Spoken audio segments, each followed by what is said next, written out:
Desperta-te, ó irmão. Não costumo fazer isso, mas vou fazer agora, porque eu acho que é importante você falar ao seu irmão neste momento, para ele também despertar. Fala: desperta, meu irmão.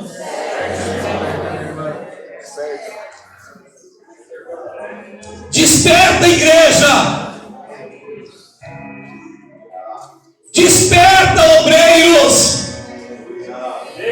Desperta, liderança.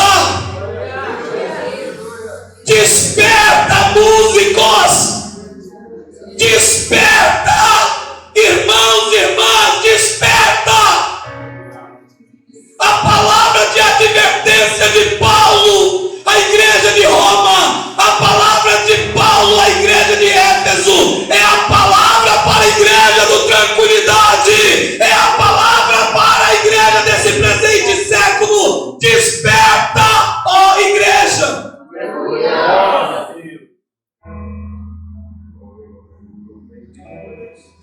Sabe por quê, irmãos? Porque o prejuízo pode ser muito grande. Em todos os âmbitos, o prejuízo pode ser muito grande. Vamos meditar em algumas pessoas que dormiram. E eu poderia citar dezenas, mas eu vou citar somente algumas.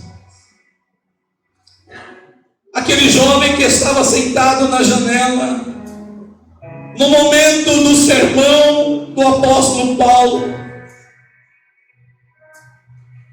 no momento do ensinamento que estava sendo dado à igreja, no momento das palavras do Senhor Jesus sendo transmitida à igreja, aquele jovem estava no lugar errado,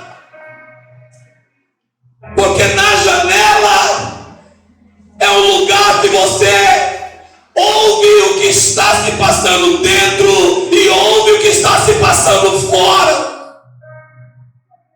Na janela é o lugar que você vê o que está ocorrendo dentro e você vê o que está ocorrendo fora. E muitas vezes chama mais atenção aquilo que está ocorrendo fora.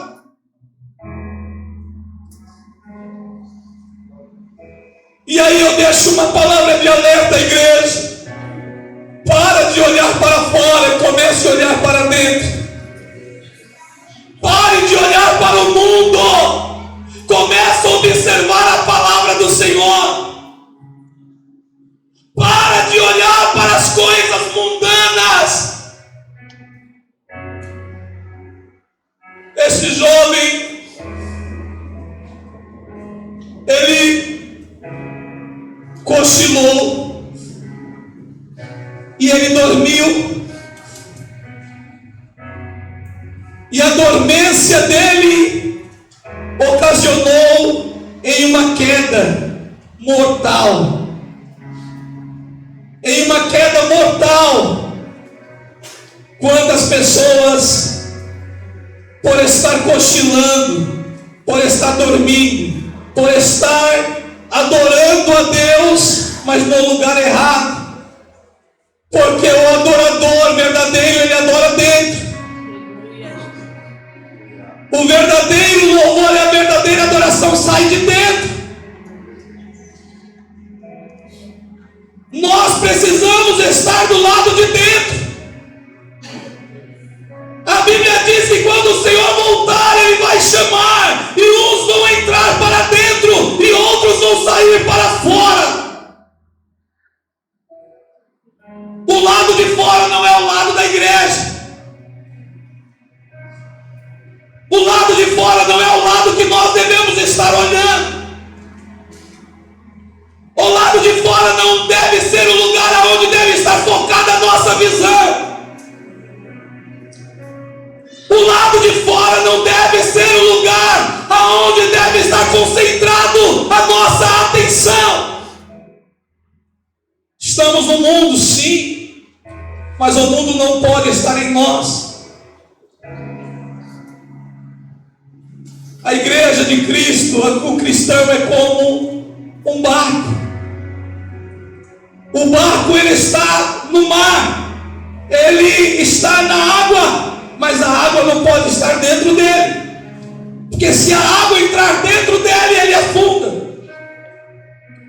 Nós estamos no mundo, mas o mundo não pode estar dentro de nós. As coisas do mundo não podem entrar dentro de nós. Nós precisamos estar atentos para que somente aquilo que provenha do Senhor esteja em nós. Aquele jovem caiu da janela. Ele poderia ter caído do lado de dentro, mas ele caiu do lado de fora. Quem cai do lado de dentro encontra misericórdia, encontra mãos estendidas dos irmãos para levantar, encontra mãos estendidas da igreja para abençoar. Mas quem cai do lado de fora, nem sempre encontrarão uma mão amiga para o levantar. Talvez encontre uma mão para puxar ele mais para o buraco ainda, porque a Bíblia diz que um abismo chama outro abismo.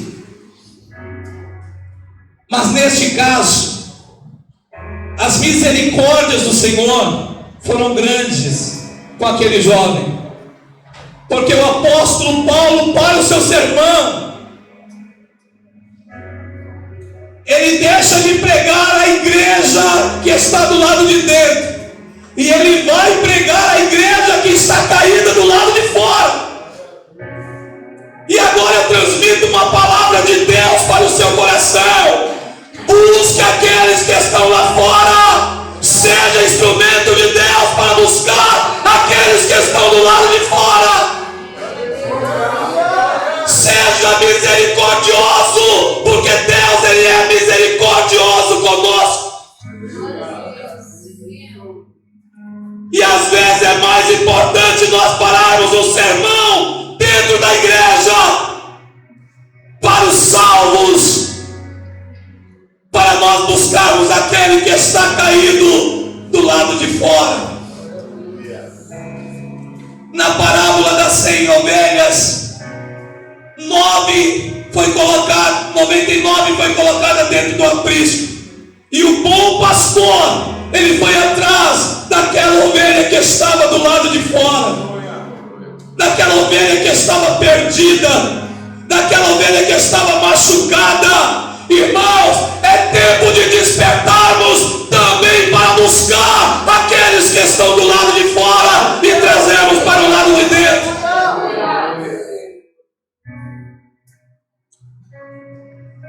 O apóstolo Paulo, ele sai, ele vai ao encontro daquele trágico acontecimento. E todos diziam, entre eles: já está morto, não há mais o que fazer. Mas para crente que tem esperança, ele enxerga de forma diferente. Enquanto muitos estão dizendo não tem mais jeito, enquanto muitos estão dizendo esse daí está perdido, enquanto muitos estão dizendo olha, não tem mais nada o que fazer, um crente que usa o colírio de Deus nos seus olhos, tem os seus olhos abertos e enxerga de forma diferente, e enxerga, tem jeito sim, Deus pode restaurar essa vida, Deus pode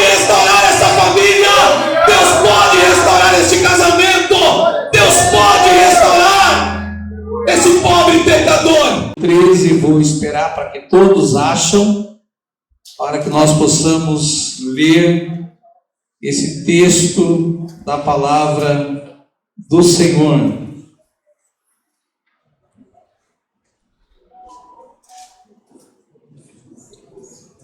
Glória a Deus.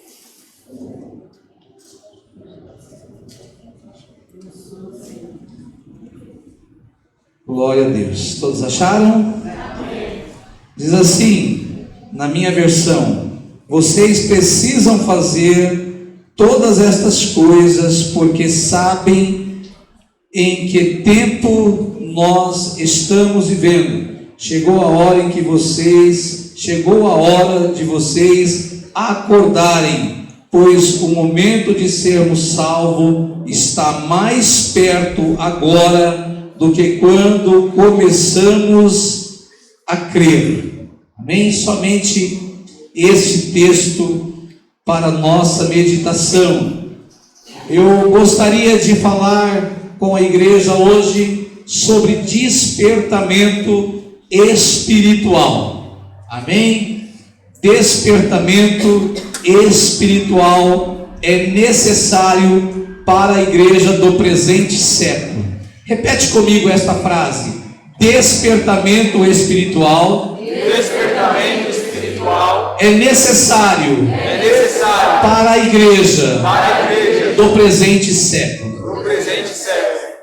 Queridos, nós estamos vivendo um tempo muito difícil, um tempo em que nós estamos percebendo a igreja de Cristo Jesus desapercebida quanto ao tempo que o apóstolo Paulo, escrevendo a nossa igreja de Roma, e que ele já advertia há mais de 2000 anos atrás.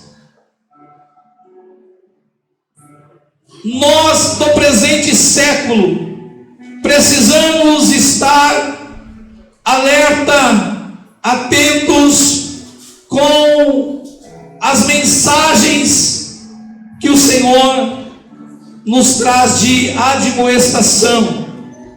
Quando eu cheguei aqui, eu já comecei a glorificar ao Senhor na minha primeira oração, porque aquilo que nós iremos transmitir aqui, que Deus colocou em meu coração, já estava sendo transmitido através do pastor Wellington na palavra de início. Depois os louvores veio corroborando com aquilo que Deus colocou em meu coração, e isso nos traz uma paz, uma alegria e uma tranquilidade de que nós estamos no caminho certo, na direção de Deus para esta igreja, porque Deus, que é o dono da igreja, que conhece a igreja, Ele sabe o que a igreja precisa ouvir, e Ele transmite exatamente aquilo que nós precisamos ouvir. E Deus, Ele tem uma mensagem para o seu coração nesta manhã. Não é o pastor Isaac é apenas o portador desta palavra, mas a palavra é dele, e ele tem uma palavra para o coração de cada um de vocês. Glória a Deus, aleluia. Esse texto que nós acabamos de ler é um texto de advertência aos nossos irmãos, a igreja de Roma, o qual o apóstolo Paulo, em suas últimas palavras a esta igreja, ele faz uma recomendação para que esta igreja se desperte, para que esta igreja ela não durma, para que esta igreja ela não cochile. Ele faz uma advertência, porque já naquela época se vivia tempos difíceis, tempos em que muitos estavam dispersos espiritualmente falando. E nós vemos que nestes tempos não é diferente. Quantas pessoas estão dispersas, vivendo uma religiosidade, vivendo uma vida cristã somente em momentos em que está na igreja, somente no momento em que se reúne como igreja de Cristo Jesus, mas esquece de ser igreja no trabalho, esquece de ser igreja na escola, esquece de ser igreja no seu lar, esquece de ser igreja no seu cotidiano. Aqui é apenas o lugar de nós nos reunirmos e adorar ao Senhor. Aqui é apenas o lugar de nós prestarmos um culto ao nosso Deus. Mas a nossa vida cristã, ela tem que ser vivida em todo o tempo, porque nós podemos ser pegos de surpresa, porque o Senhor, Ele não diz a hora que vem, nem o dia que Ele vem, mas a palavra de Deus diz que Ele vem. Ele vem e a igreja precisa estar preparada. Oséias, ele diz: prepara-te, ó igreja, para encontrares com o Senhor teu Deus. E eu te pergunto, e não precisa me responder, responda para si mesmo: você está preparado para a vinda do Senhor Jesus? Lá na parábola das 10 virgens, Mateus capítulo 25, a Bíblia fala sobre as 10 virgens, e nesta parábola fala sobre 5 prudentes e 5 nércias imprudentes. E nós muitas vezes pregamos e até fazemos comentários sobre as 5 imprudentes que não tinha a reserva de azeite, porém nós deixamos de analisar que a palavra de Deus diz que todas cochilaram, todas dormiram, todas elas cochilaram e dormiram. As que tinham reserva de azeite também dormiram. E isso, irmãos, nos faz refletir sobre a vida espiritual da igreja. Nem somente aqueles que eram mais fracos espiritualmente, não somente aqueles que eram menos fervorosos, mas aqueles que também tinham azeite na sua botija, aqueles que também tinham reserva de azeite na sua botija, também cochilaram, também dormiram. Nós não podemos cochilar, nós não podemos dormir, nós não podemos dar ao luxo de dizer: eu acho que o Senhor Ele não vai vir hoje, então eu posso ficar tranquilo.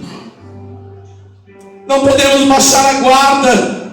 Nós estamos em um campo de batalha, nós estamos em guerra, e nós precisamos estar alerta, porque Ele vem, e Ele pode vir a qualquer momento e arrebatar a sua igreja, ou Ele pode vir a qualquer momento e Ele pode me levar, Ele pode levar qualquer um dos nossos irmãos. E como estão as nossas vidas? esta carta de Paulo trata da redenção da igreja. Trata da redenção, e redenção, irmãos, é algo que não pode sair do nosso coração. Nós não podemos esquecer das promessas que o Senhor nos fez. Nós não podemos esquecer das promessas que a palavra do Senhor tem reservado para cada um de nós. Tito trata esta promessa como bendita promessa do Senhor Jesus.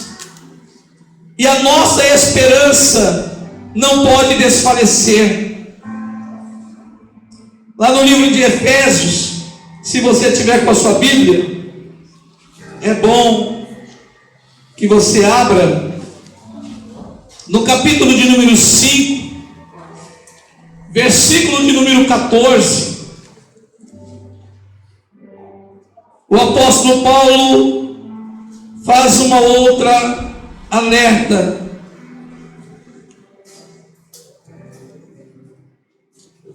Aos irmãos, diz assim: você que está dormindo, acorde, levanta-se da morte, e Cristo o iluminará. Você que está dormindo, acorde. Você que está dormindo, desperta. Desperta, porque o sono espiritual, ele traz muitos perigos. O sono espiritual, queridos, ele pode trazer prejuízos muito grandes. E muitas pessoas estão tendo prejuízos porque estão em estado de demência, estão em estado de dormência. E nós precisamos acordar. A igreja de Jesus precisa despertar. Nós não estamos vivendo o tempo de ficarmos olhando para a direita ou para a esquerda, e muito menos para trás. A Bíblia diz que aquele que coloca sua mão no arado precisa olhar para frente. A Bíblia diz que Deus não tem prazer na vida daqueles que retrocedem. Não podemos retroceder, não podemos olhar para trás, não podemos olhar para as coisas que passaram, porque o apóstolo Paulo diz: esquecendo-me das coisas que passaram, prossigo para o meu alvo, que é Cristo Jesus. Tem tanta gente tendo saudade das coisas que ficaram para trás. Tem tanta gente que às vezes dá tanta ênfase à vida que levava lá atrás, esquecendo da restauração e da transformação que o Senhor realizou na sua vida. Às vezes, por estar passando por momentâneas provações, momentâneas tribulações, começam a reclamar, a murmurar, e às vezes dizendo: lá atrás, quando eu vivia lá atrás, eu tinha isso, eu tinha aquilo, eu fazia isso, eu fazia aquilo. Às vezes até se vangloriando de uma vida do passado, e esquecendo de que Deus nos prometeu algo maravilhoso. Mas esse algo maravilhoso que Ele nos prometeu está reservado para nós lá na glória. É bem verdade que Ele diz que nos daria 100 vezes mais aqui na terra e no porvir a vida eterna, mas nós queremos o ir. Ele cochilou e dormiu, e quando Deus queria falar com ele, não encontrava. Deus não encontrava. Enquanto ele dormia, a lamparina estava se acabando o azeite, as lamparinas estavam se apagando. E o Senhor está vendo esse cenário trágico. E o Senhor agora, não conseguindo falar com o sacerdote, ele começa a falar com o menino. O menino, sem ter experiência com Deus, ele não conhecia a voz de Deus. E o Senhor chamou Samuel. Samuel. Ele pensou que era alguém, ele pensou que era o sacerdote.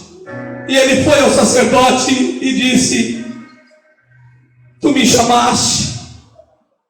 E o sacerdote falou: não, filho, volta a dormir. Eu não te chamei. Mas o menino não conseguia dormir, ele deitou e ele não conseguia dormir.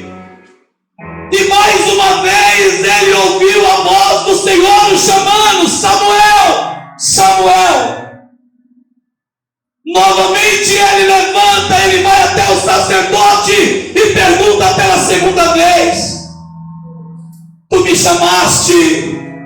E o sacerdote disse: não. Mas se você ouvir te chamando novamente, diga: eis-me aqui, Senhor. Porque ali ele já tinha entendido que o Senhor estava chamando o menino, porque ele estava dormindo. Deus estava falando com o menino, porque não encontrava o sacerdote para conversar com ele, porque o sacerdote estava em um sono espiritual. O menino voltou para a cama, e o menino deitado ouviu pela terceira vez a voz chamando pelo nome dele: Samuel, Samuel. E o menino se levanta e diz: eis-me aqui, Senhor. E o Senhor fala com o menino e começa a alertar sobre o perigo, sobre a letargia, sobre o sono, sobre as complicações em que a igreja estava vivendo por causa da dormência do sacerdote. Queridos, todos conhecem bem esta passagem. O povo de Israel foi para a guerra e, perdendo a guerra, voltaram para buscar a arca do Senhor, dizendo: certamente nós levarmos a arca do Senhor, o Senhor estará conosco e nós venceremos a guerra. E eles pegaram a arca e levaram a arca para a guerra, porém eles perderam a guerra, perderam a arca que simboliza a presença do Senhor, e por fim perderam as suas próprias vidas. Quando o mensageiro chega para levar a mensagem a Eli de que os seus filhos haviam morrido, de que a arca havia sido levada, ele está em uma cadeira sentado, e o susto foi tão grande que ele virou para trás, caiu, quebrou o pescoço e também morreu.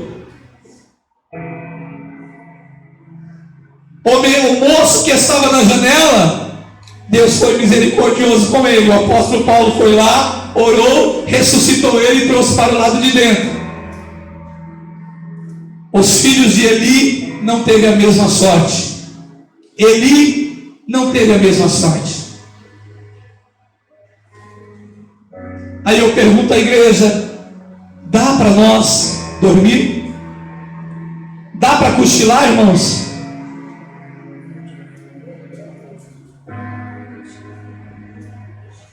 O cochilo, a dormência desse sacerdote colocou em ruína a sua casa.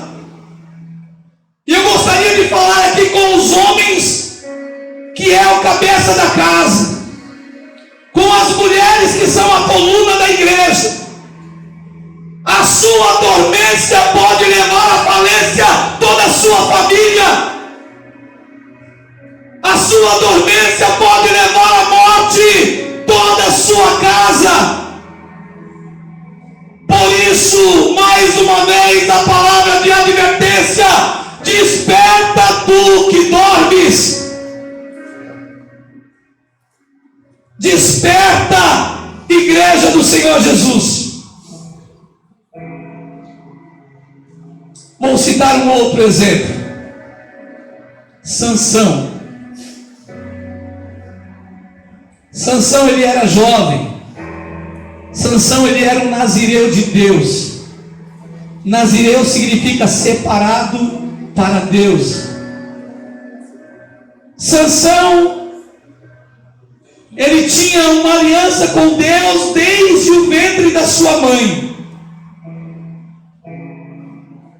Sansão foi instruído de que ele, sendo um separado de Deus e tendo um pacto de Nazireu, ele tinha algumas restrições, coisas que outras pessoas poderiam fazer, ele não podia fazer. Coisa que outros jovens poderiam fazer, ele não poderia fazer. E a minha palavra de advertência agora vai para os jovens da igreja. Cadê os jovens da igreja? Dê um sinal com a mão aí, levanta a mão aí. Deixa eu ver os jovens da igreja. Bastante jovens. Que bênção. Que bênção. Tem umas irmãs, eu também sou jovem. Somos. Somos. E aí, a advertência para vocês jovens é: nem tudo o que os outros jovens podem fazer, vocês podem fazer. Nem tudo o que eles fazem é lícito para que vocês os façam. Nem tudo o que eles fazem convém você também fazer. Nem tudo que eles comem, nem tudo que eles bebem, nem tudo que eles veem, nem todos os lugares aonde eles vão, onde eles andam, te convém andar, te convém fazer, te convém comer, te convém beber. Nós podemos todas as coisas, mas nem tudo nos convém. Eu me lembro de uma ocasião em que eu era jovem, mais jovem do que eu sou hoje. Eu tinha 16 anos. Eu trabalhava ali na Avenida Guapira, no Jaçanã. E os amigos sempre querendo me induzir a tomar uma cervejinha, a sair com eles. E eu sempre falava não. Nasci no berço evangélico, se é que existe berço evangélico. Numa loja a gente fica procurando o berço evangélico. Mas fui crescendo, me tornei adolescente, jovem, e na minha juventude eu passei também por muitas provações. E eles, estávamos numa lanchonete, eu pedi um lanche, pedi um refrigerante, ele falou: toma uma cerveja. Eu falei: não quero. Ele falou: você não pode, né? Eu falei: posso, claro que eu posso. Então por que você não toma? Porque eu não quero. A sua igreja proíbe? Eu falei: não. Deus proíbe? Eu falei: não. Deus nos dá livre-arbítrio. A escolha é minha. Ele falou: então toma a cerveja. Ele pegou e encheu o copo de cerveja. Então toma, eu quero ver se você pode mesmo. Eu peguei o copo de cerveja, olhei para o copo de cerveja, e eu fingi que ia beber, e eu fui, estava na frente da pia e eu joguei na pia. Falei: o que você está fazendo jogando fora a nossa cerveja?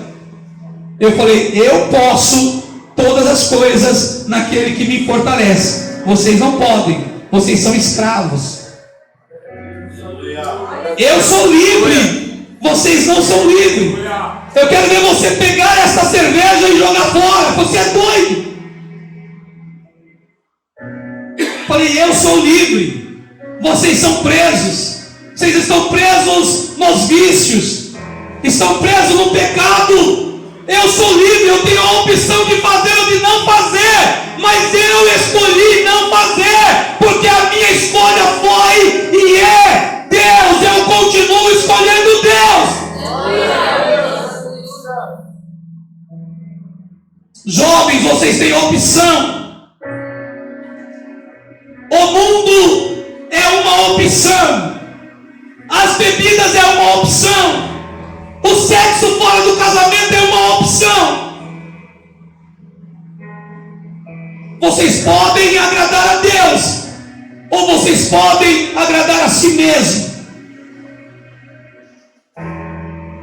Mas a minha palavra para vocês é: escolham agradar a Deus. Sansão, embora ele fosse um nazireu, embora ele tivesse um pacto com Deus, ele tinha sempre a escolha de fazer o certo ou o errado. E muitas vezes ele escolheu fazer o errado. Ele não podia tocar em coisas mortas. E vendo ele um favo de mel em um cadáver, ele foi tocar no favo de mel que estava em um cadáver. Deus teve misericórdia e ele prosseguiu a sua caminhada. Ele não deveria se relacionar com mulheres estrangeiras, assim como a Bíblia diz que nós não devemos procurar o jugo desigual, que nós devemos procurar entre nós pessoas para nós nos relacionarmos. Tem muitas pessoas arriscando a sorte: mas eu vou ganhar ele para Jesus. E estão sendo ganhadas para o mundo.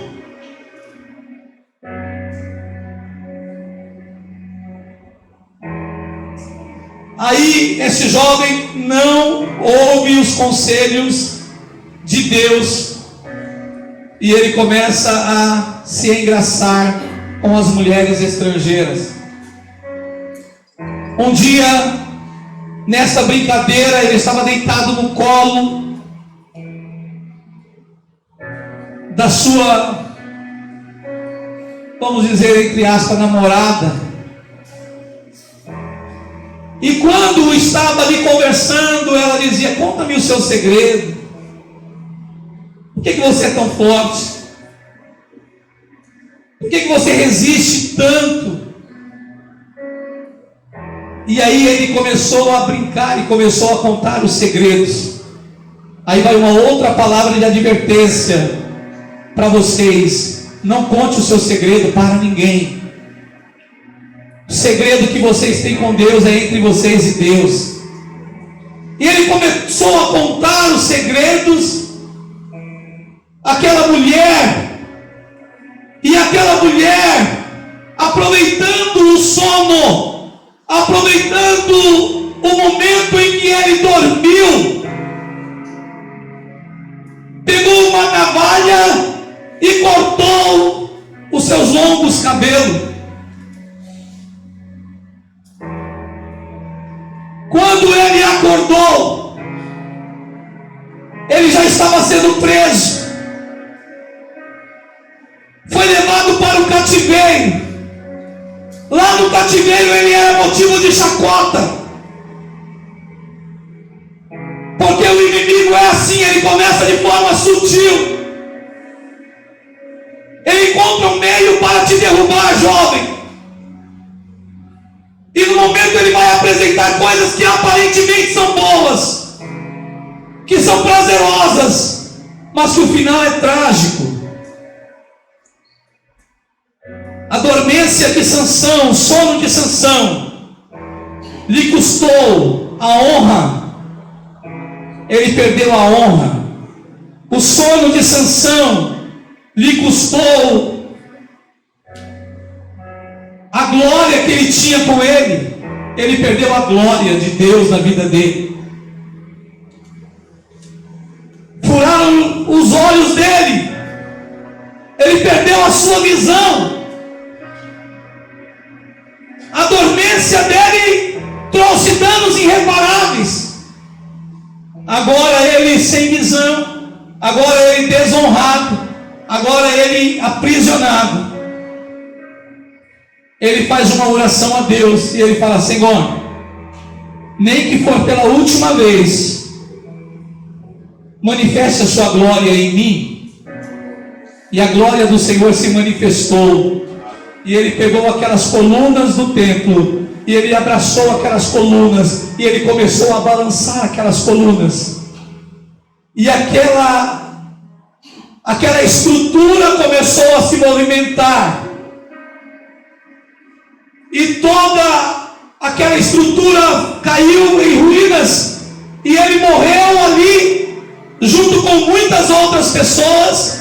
E a Bíblia diz que em sua morte ele matou mais pessoas do que durante toda a sua vida.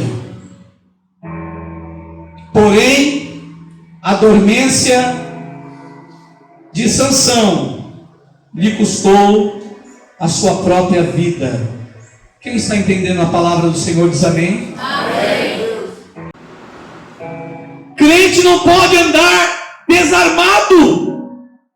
Crente não pode perder a sua arma.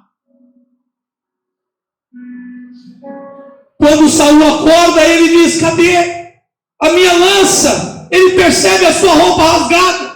Quem entrou aqui? Eu fui visitado e eu não vi. Porque quem está dormindo não consegue perceber as coisas. Quem está em estado de dormência não consegue ver as coisas.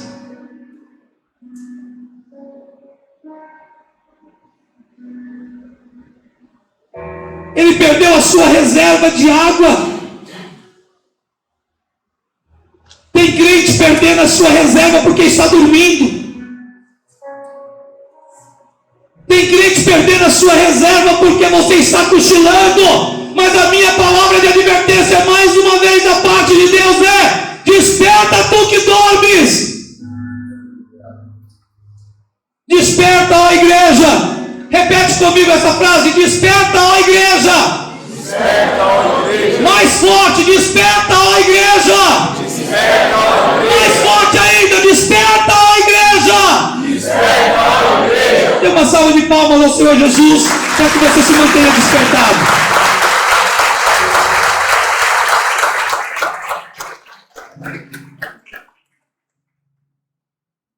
Um último exemplo para nós partirmos para o final dessa mensagem.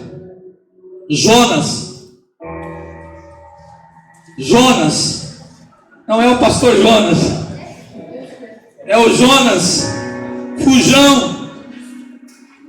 Que Deus falou para ele: vai nessa direção. E ele foi nessa direção.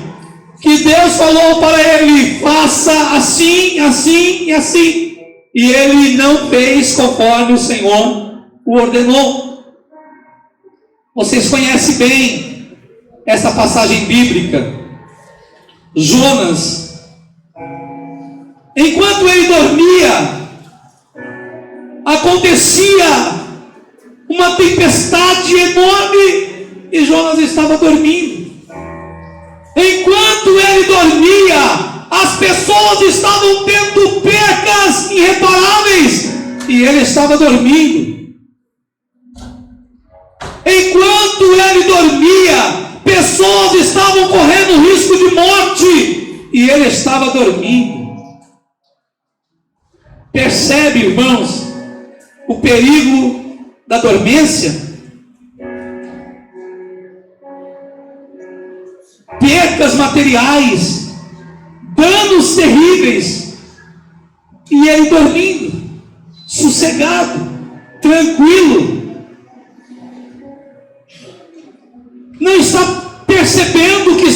acontecendo ao seu redor, não está percebendo o risco que está vivendo as pessoas que estão ao seu lado, porque quem dorme coloca em risco a sua vida e coloca em risco também a vida de quem está do seu lado. Por isso, mais uma advertência, igreja: cuidado em ficar do lado de quem está dormindo. Cuidado em ficar do lado de quem está dormindo. Pega na mão desse irmão que está do seu lado. Pegue na mão desse irmão, dessa irmã que está do seu lado, e diz para ele: não durma não. Não durma não, porque você pode colocar em risco a vida do seu irmão, a vida da sua irmã. Jonas, ele está tranquilo. Jonas, ele está lá, dormindo, no porão do barco, a casa caindo, as coisas, o pessoal lançando os seus objetos, os seus bens, tendo percas material, e ele tranquilo. Tem pessoas que a sua família está perdendo, que vive só percas, já vem perdendo ano após ano, só perdendo, só perdendo, só perdendo, e ele ainda não se apercebeu de que ele precisa despertar do sono que ele está vivendo.